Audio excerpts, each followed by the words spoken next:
Hi friends, எக்கை வச்சு நிறைய ரெசிபிஸ் பார்த்துருப்போம். இன்றைக்கி எக்கை வச்சு சூப்பரான எக் டிக்கா மசாலா தாங்க பார்க்க போகிறோம். ரொம்பவே டேஸ்டான இந்த எக் டிக்கா மசாலா எப்படி செய்கிறதுன்னு பார்க்கலாம். அதுக்காக ஃபஸ்ட்டு ஒரு கையளவுக்கு கொத்தமல்லி தலையை எடுத்து வச்சுருக்கேங்க. அதோடவே கொஞ்சமாக புதினா தலை எடுத்திருக்கேன். சின்னதாக ஒரு துண்டு இஞ்சி, ஒரு 5-6 பல்லு பூண்டு எடுத்து வச்சுருக்கேன். காரத்துக்கு தகுந்த மாதிரி ஒரு 5 பச்சை மிளகாய் எடுத்திருக்கேன். 2 மீடியம் சைஸ் தக்காளியை கட் பண்ணி வச்சுருக்கேங்க. இது எல்லாத்தையும் பச்சையாகவே நம்ம மிக்சி ஜாருக்கு மாற்றி நல்லா நைஸாக அரைச்சி எடுத்து வச்சுக்கலாம். இப்போது அடுப்பில் கடாய் வச்சுருக்கேங்க. கடாயில் ஒரு 2 டேபிள் ஸ்பூன் போல் ஆயில் ஆட் பண்ணிக்கலாம். ஆயில் நல்லா சூடான உடனேயே 1 டீஸ்பூன் போல் ஜீரகம் ஆட் பண்ணிக்கிறேங்க. இதோடவே ஒரு 2 பெரிய வெங்காயத்தை நல்லா பொடியாக கட் பண்ணி சேர்த்துக்கலாங்க. இப்போது வெங்காயத்தை நல்லா ஒரு 50% அளவுக்கு நல்லா வதக்கி விட்டுக்கலாம். வெங்காயத்தை நல்லா ஹை ஃப்ளேமில் வச்சு ஒரு 2 நிமிஷம் நல்லா இந்த மாதிரி வதக்கி விட்டுட்டு இதோடவே 1 டீஸ்பூன் போல் ஜீரகத்தூள் ஆட் பண்ணிக்கலாங்க. 1 டீஸ்பூன் போல் குருமிளகு தூள் சேர்த்துக்கிறேன். இதோடவே 1 டீஸ்பூன் அளவுக்கு கொத்தமல்லி தூள் ஆட் பண்ணிக்கலாம். 1 டீஸ்பூன் அளவுக்கு மிளகாத்தூள் சேர்த்துக்கிறேன். காரத்துக்கு தகுந்த மாதிரி மிளகாத்தூள் சேர்த்துக்கோங்க. இதோடவே ஒரு 1/4 டீஸ்பூன் அளவுக்கு மஞ்சள் பொடி ஆட் பண்ணிக்கலாங்க. இப்போது பொடியெல்லாம் சேர்த்துட்டு நல்லா வதக்கி விடணும். இதோடவே ஒரு 1/2 டீஸ்பூன் போல் சாட் மசாலா ஆட் பண்ணியிருக்கேன். சாட் மசாலாக்கு பதிலாக நீங்கள் ஆம்ச்சூர் பவுடர் கூட சேர்த்துக்கலாம். ஒரு 1/2 டீஸ்பூன் போல் கல்லுப்பு சேர்த்துருக்கேங்க. உப்பையும் சேர்த்துட்டு நல்லா வதக்கி விட்டுக்கலாம். பொடியோட பச்சை வாசம் போகிற அளவுக்கு ஒரு 2 நிமிஷம் அப்படியே வதக்கி விட்டுக்கலாங்க. இப்போ பொடியெல்லாம் சேர்த்து ஒரு 2 நிமிஷம் அப்படியே வதக்கி விட்டுட்டேன்.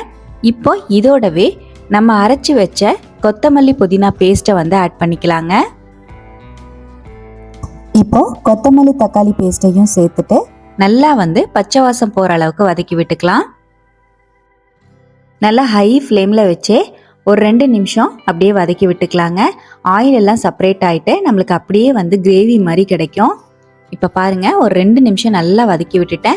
இதோடவே 1 டீஸ்பூன் போல் கரம் மசால் தூள் சேர்த்துக்கலாங்க.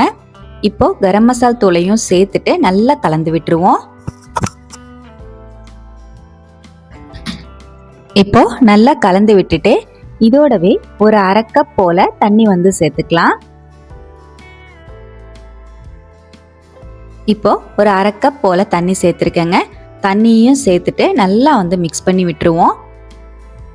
இப்போ கிரேவி இந்த அளவுக்கு நல்லா கொதிக்க ஆரம்பிச்சிருச்சுங்க.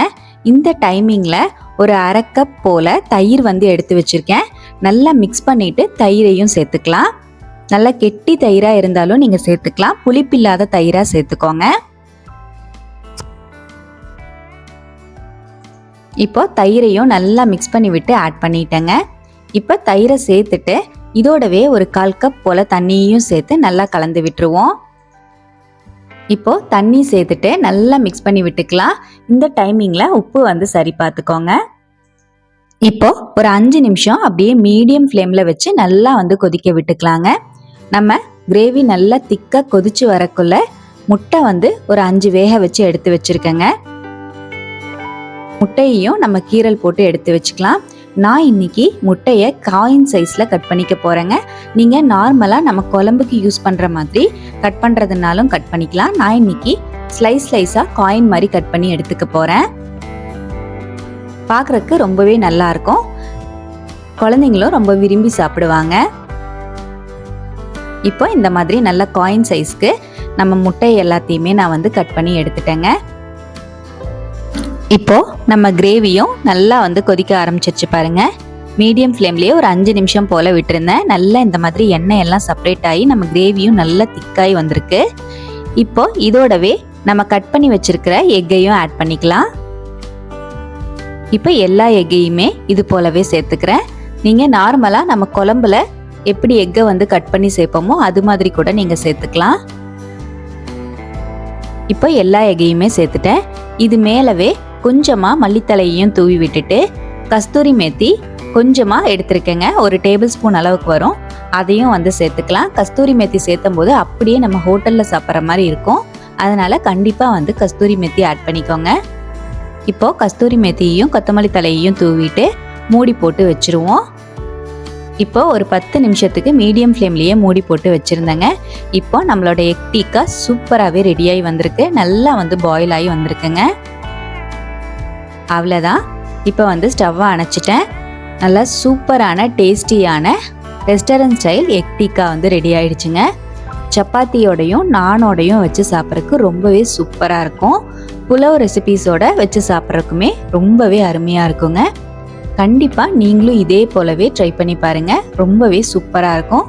ட்ரை பண்ணி பார்த்துட்டு எப்படி வந்ததுன்னு மறக்காமல் கமெண்ட்டில் ஷேர் பண்ணுங்கள். நம்ம சேனலை ஃபஸ்ட் டைம் பார்க்குறீங்கன்னா ப்ளீஸ் சப்ஸ்கிரைப் பண்ணி ஒரு சப்போர்ட் கொடுங்க. லைக் பண்ணி ஷேர் பண்ணி கமெண்ட் பண்ணுங்கள். Thank you friends. பாய்.